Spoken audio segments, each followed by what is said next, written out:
Hey, so today I'm going to talk about a few things, something different that I've never talked about before, or these 5 things I'm going to give you that I wrote down in some notes. I was looking at my notes, and it was a podcast that I listened to a couple years ago, and I love listening to podcasts when just I read a lot, but I love to listen to books. I love to listen to podcasts, short bits of things of information that kind of sticks in my brain better. So then I write notes down. I have I think if you ever saw my video, I have over 1,000 notes on my iPhone of different things, and I could bring up those if I remember at least a few words or thoughts that I wrote down in those notes. It's so great if you use the note function in your iPhone, you could find anything that's in there. That if you remember, hey, I read this and I wrote some notes down.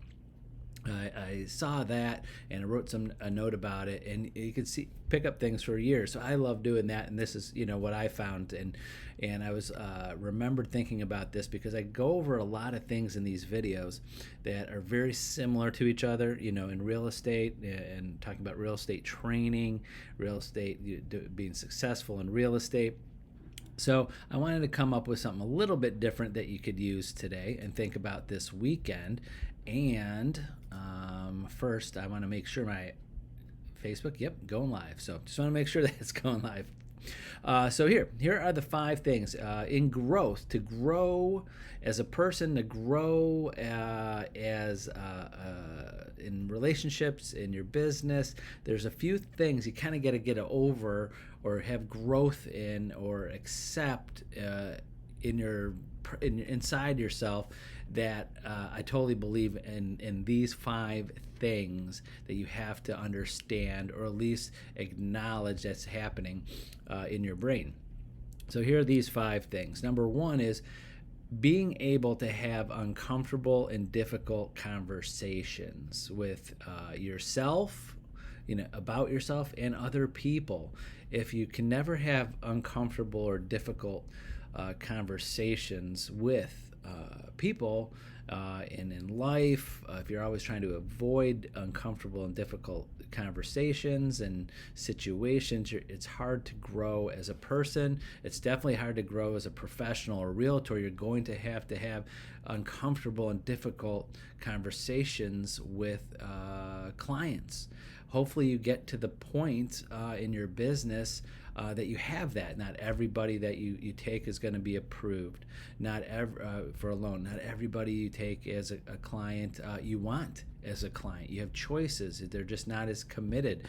The greatest day in your real estate career is going to be when you have a difficult conversation with a client and say to them, "I'm so sorry. I would love to take you on as a client, but I am filled with clients right now and I'm not accepting any new clients," or call me back when you are ready, when you are committed to buy a house, or when you're committed to selling a house. Because I just got off the phone with a realtor at one of our agents this morning that showed someone over 50 houses over a long period of time, and he called her up this morning and said, "I quit my job and now he can't buy a house."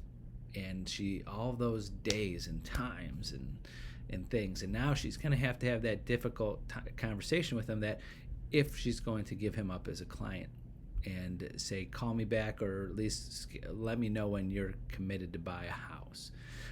So number 1, being able to have uncomfortable and difficult conversations is very important. Number 2, doing something that you are bad at and getting to the point where you're good at it. There's got to be times in your life that there's things that you want to accomplish, you want to do. Could be anything. Could be learning a new language. It could be playing an instrument. It could be playing a sport. You want to golf. Even spending more time with people if you don't have the time because you're working so hard. Maybe you're bad at.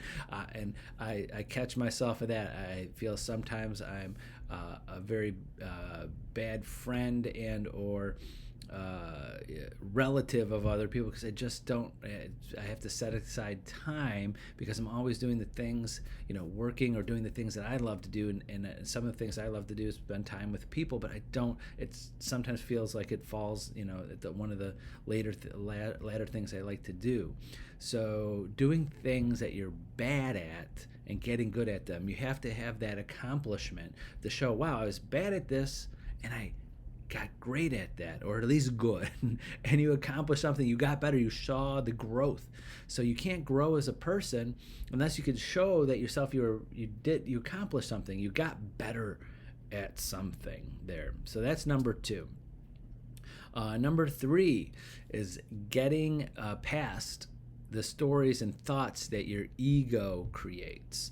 So I really like this one, and it's kind of hard concept to grasp sometimes, is that your ego sometimes puts you in a different place. Like you think you're better at something than other people. You think your ego, when you do well at something, you might think that your ego's too big. Your ego gets in your way. You don't want to apologize to someone for something. You don't want to admit you're wrong.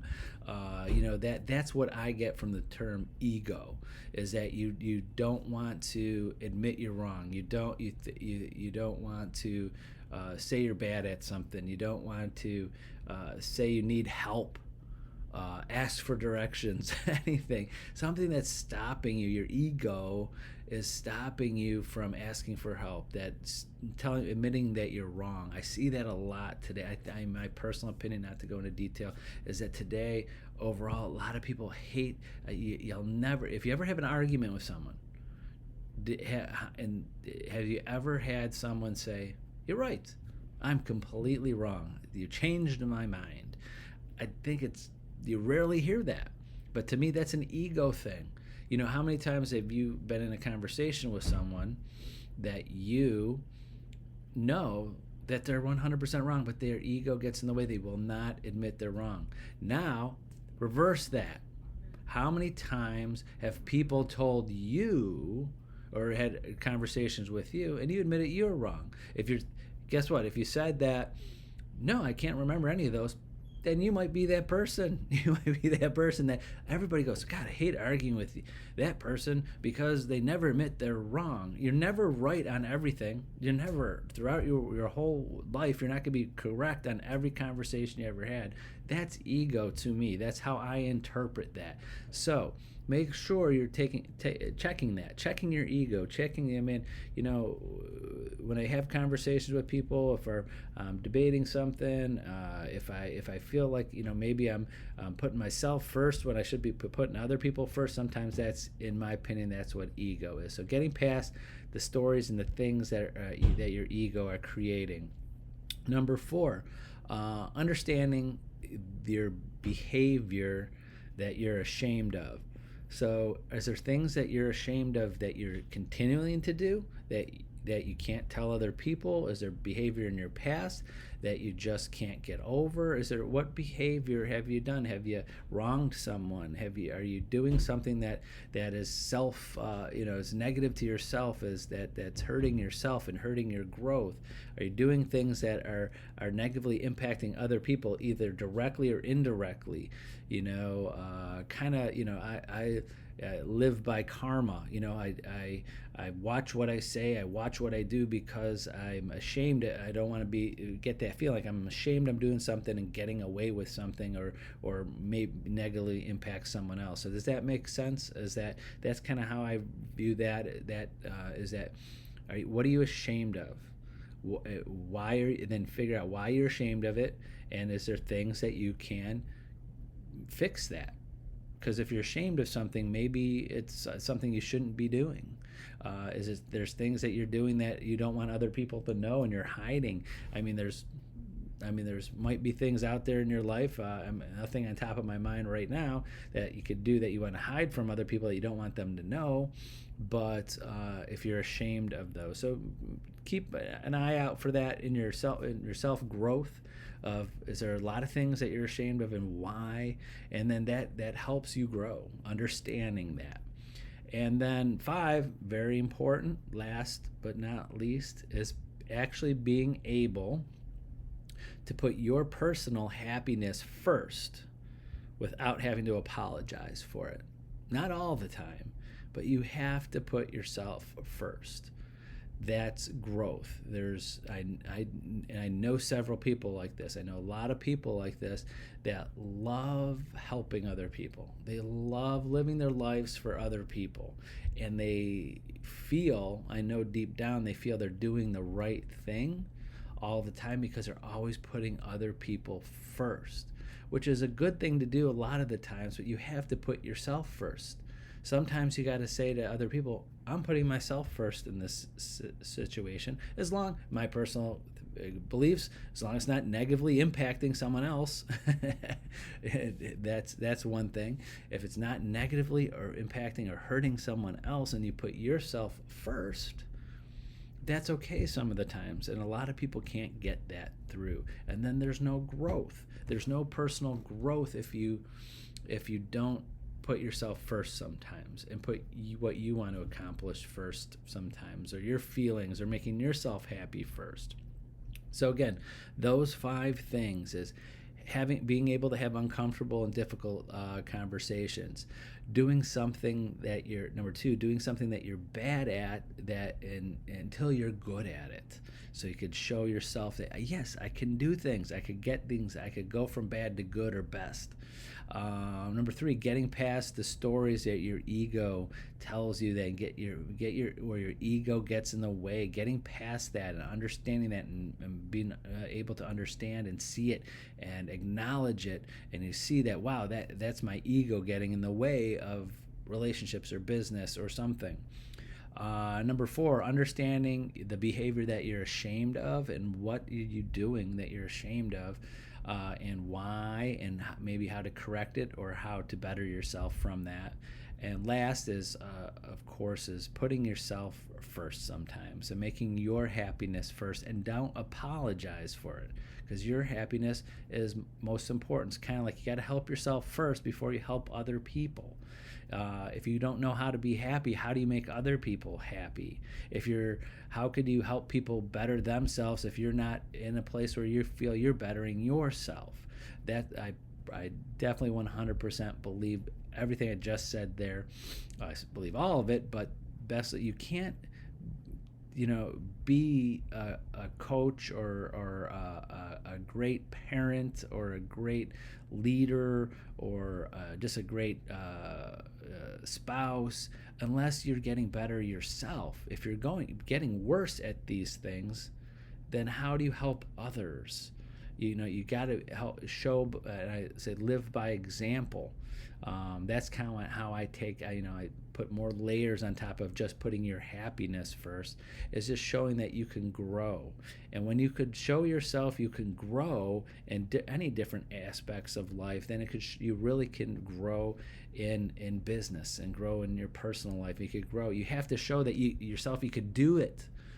And that you could grow in some aspect of your life before you could do it in other aspects of your life.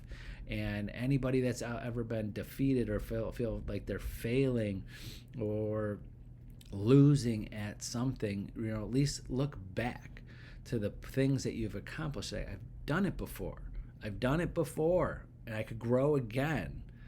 It's never too late. It's never too late to grow. It's never too late to get better, and sometimes, especially financially, being a real estate broker for 22 years and coaching hundreds and hundreds of agents over 2 decades, I've gotten to really know a lot of agents and get deep into their personal lives and knowing what's going on in their personal lives too, because it's just when you talk about business and things, and the number one thing I try to catch agents before I kind of see them spiraling, especially when the finances start spiraling, then the relationships start spiraling, or the other thing, which is this.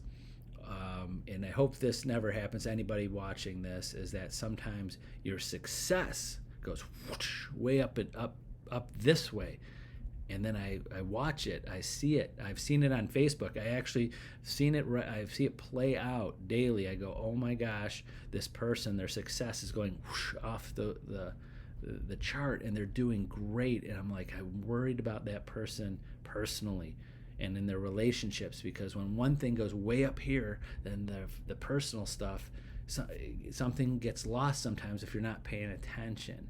And I've seen people lose relationships with spouses, with family, with friends, because they're so happy that this went this way, and then things go the other way. So be careful of that. But I hope, if you're trying to grow as a realtor and be successful as a realtor, it takes a lot of time, and you got to watch that time.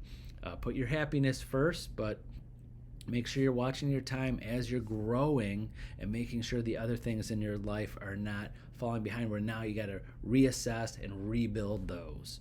So watch for those too. So I got off track a little bit there, but I love doing that. That's it. So that's it for today. Have a great Friday, a great weekend. And again, we'll do it Monday again. And even though it's the Christmas week, I will be doing a video on the holidays too, because I love these. So I hope you watch them. So that's it. Have a great Friday. We'll see you on Monday. Have a good weekend, everyone. Bye-bye.